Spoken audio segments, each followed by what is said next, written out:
Our featured speaker founded Pinnacle Investments in 1996. He has written over 250 articles on real estate investing, has spoken at over 60 industry conventions, and has done over 13,892 real estate note deals since 1996. He built the first distressed asset fund on Wall Street for non-performing residential mortgages back in early 2007 to capitalize on the market crash, and produced a 91.15% IRR for himself and his investors. Please welcome Mr. Troy Fullwood.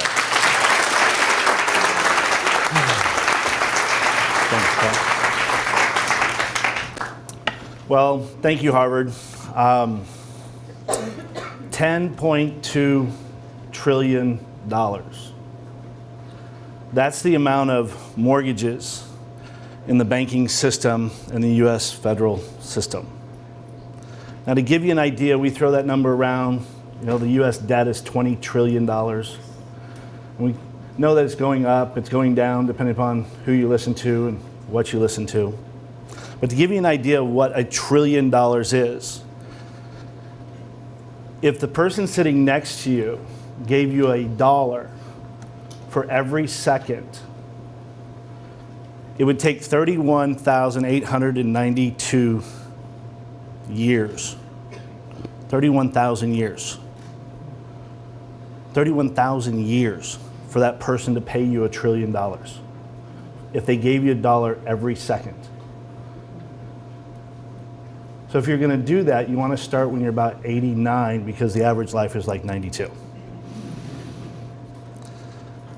Here's the point in that, is that in our country, the greatest thing that we have, one of the greatest investments that we make as people, as entrepreneurs, as husbands, wives, as people who've graduated college, one of the greatest things that we do is home ownership.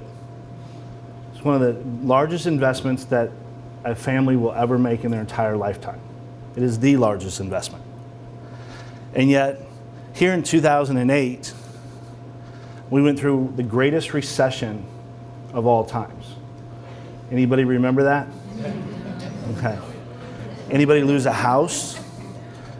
You don't have to answer it out loud. Have friends, families, loved ones that lost houses?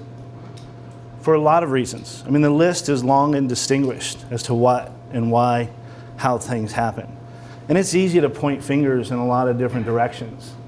You can blame the banks, you can blame the corporations, you can blame the government, you can blame the president, you can blame a lot of things. And there's a reason why it happened.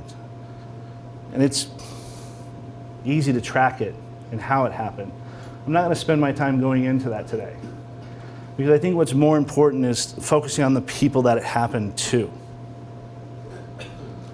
You know, I was born, my mom and dad were high school sweethearts. They grew up in the era of the love, not war era, the 1960s. I was conceived in that era. Apparently they loved more than they fought, type thing. They, in their high school days, when I was conceived, they dropped out of high school to save me. My dad went to work.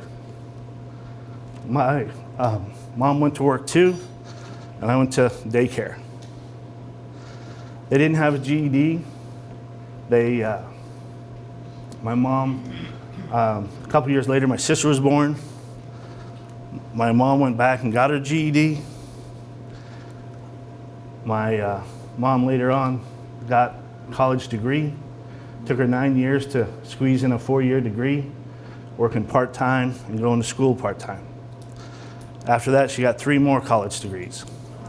Became an educator in the school systems in Phoenix, Arizona, actually Mesa, Arizona. My dad, on the other hand, he went the blue-collar route. He's a grinder. He's a worker. And I often ask him, like, why didn't you go to college?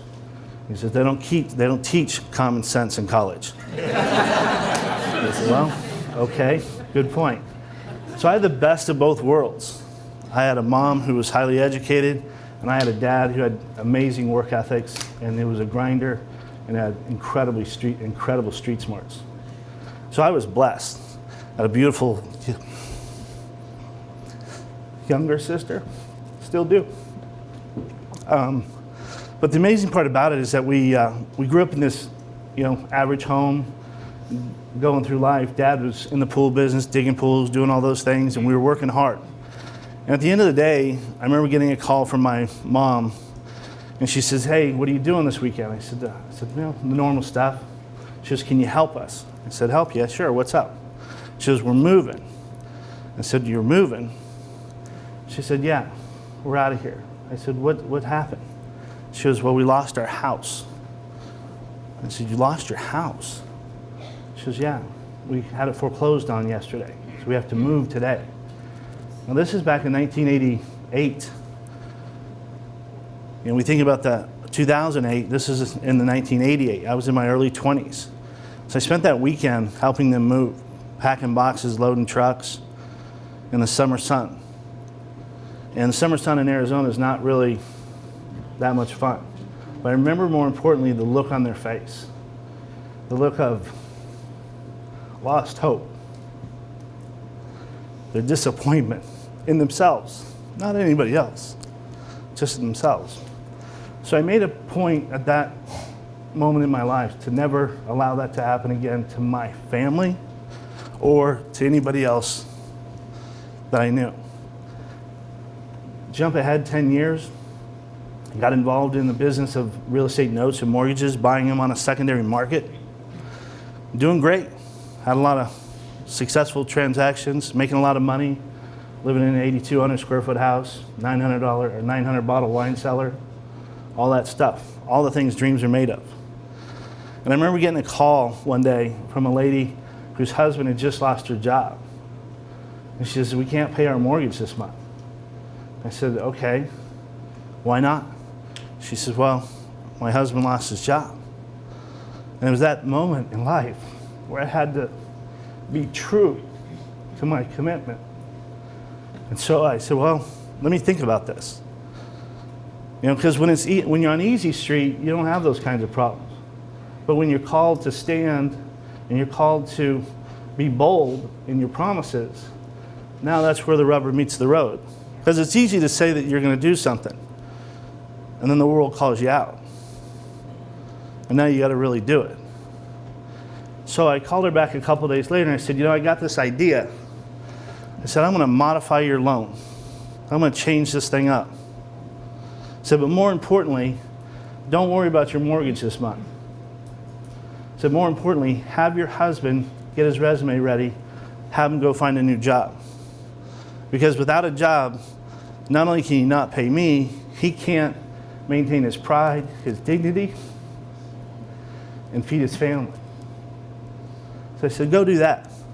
We'll talk about the mortgage later." And sure enough, he went. A couple weeks later, he had a job. A couple weeks after that, he got his first paycheck. And I didn't take his money on the first paycheck. I let him build up some momentum, let him get caught up. Electric companies and phone companies aren't as flexible as I could be. So I waited, and we ended up getting the deal back on track. We did a forgiveness of debt, gave him 1 month free, because at the time, because of the deals that we do, we were making money. It wasn't about the money, it was about the person. And when it becomes more about the person than it does the money shows up. That's how financial markets work. At least mine does. So I did that, went on to establish one of the first distressed asset funds on Wall Street. And the reason I did that is because I sold a portfolio of non-performing loans to a Wall Street fund who told me they were going to modify these people. I found out about 90 days later that they didn't, that they were taking people's homes. And so I jumped right in the middle of the fight. I knew what was coming in 2007 because you could see internally what was happening. And I built the first distressed asset fund with the sole purpose of keeping people in their homes, doing what the banks wouldn't do. doing what the government was slow to do. And in that fund, we ended up saving over 1,700 homeowners in that fund.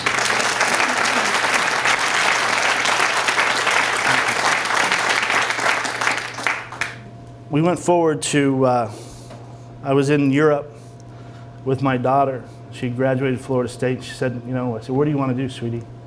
She says, I want to go to Europe. So we went to Europe for 10 days, and while I was there, the Capital Group that funded our deal, they loved the model so much, they sent me an email and said, hey, we want to buy you out. I said, send me an offer. They sent me an offer. I said, now send me a check. And we were done, and we established that, and we set that model for Wall Street so that Wall Street could help more people and understood how to help more people. And that was our passion. My father always said one of two things. He says, you're only going to be one of two things in this world. You're going to be part of the solution, or you're going to be part of the problem. The choice is yours.